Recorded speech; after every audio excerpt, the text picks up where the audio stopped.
Hello, my name is Reverend Dr. May Elise Cannon. Today is Thursday, December 14th. It's day 69. I gave a pretty extensive briefing this morning. I wanted to add a few things, but I think this will be relatively short. Jake Sullivan, the United States National Security Advisor, is in Israel today.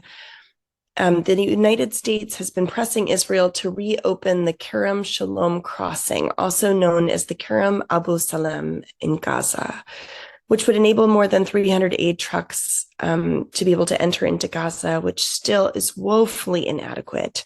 You may recall that the amount of trucks used before the war entering into Gaza every day was about 500 trucks a day. Jake Sullivan told CNN Rafah cannot absorb a sufficient amount of aid to meet the needs of the Palestinian people, which are only growing as there have been more and more displaced.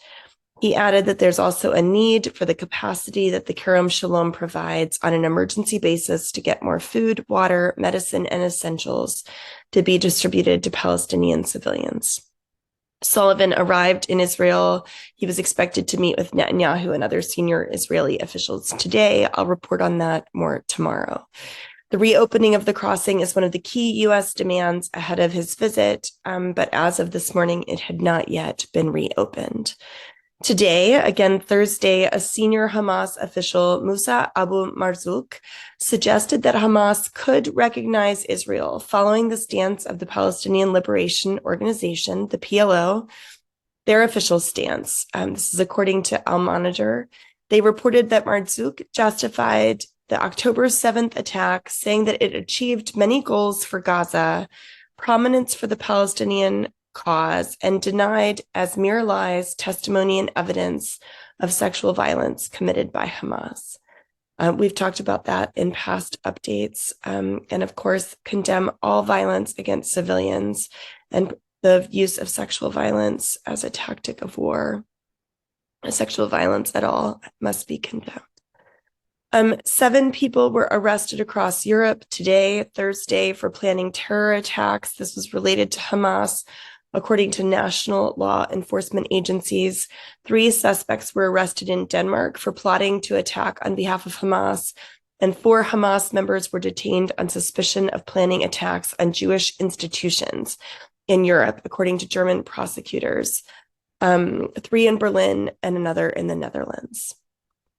We knew this yesterday, but more has been reported on the Mossad chief, David Barnea, who was proposed to the war cabinet that he go to Qatar to jumpstart negotiations on a new hostage release deal, but he was blocked by the members of the Israeli war cabinet. And then it also was reported by Haaretz that in the West Bank, Israeli Defense Forces soldiers were filmed using a mosque's loudspeaker in the Jenin refugee camp, singing Hanukkah songs. An IDF spokesperson said the soldiers were immediately removed from operational duty. Joining the United States, this is related to the response to settler attacks. Joining the United States and other European states, the British Foreign Secretary David Cameron said on Thursday that he was banning those responsible for settler violence against West Bank Palestinians from entering Britain. And finally, in a report today by the Wall Street Journal, the White House is withholding a shipment of more than 27,000 US-made rifles that were intended for use by the Israeli police over concerns that they could be transferred to extremist settlers in the West Bank. That's according to US officials and was reported by the Wall Street Journal. So I did give an extensive briefing, as I mentioned earlier this morning, in our Thursday briefing.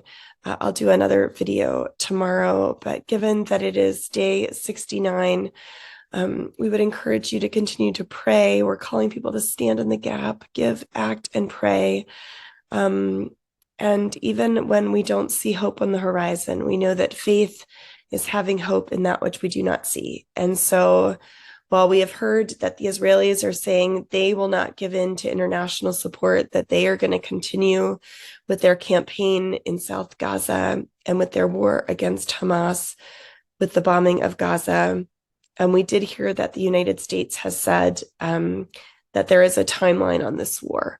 And so we're calling for a complete and comprehensive ceasefire, immediate and adequate humanitarian assistance, and release of the hostages. And we will continue to call for peace, to pray for peace, and to work until that ends.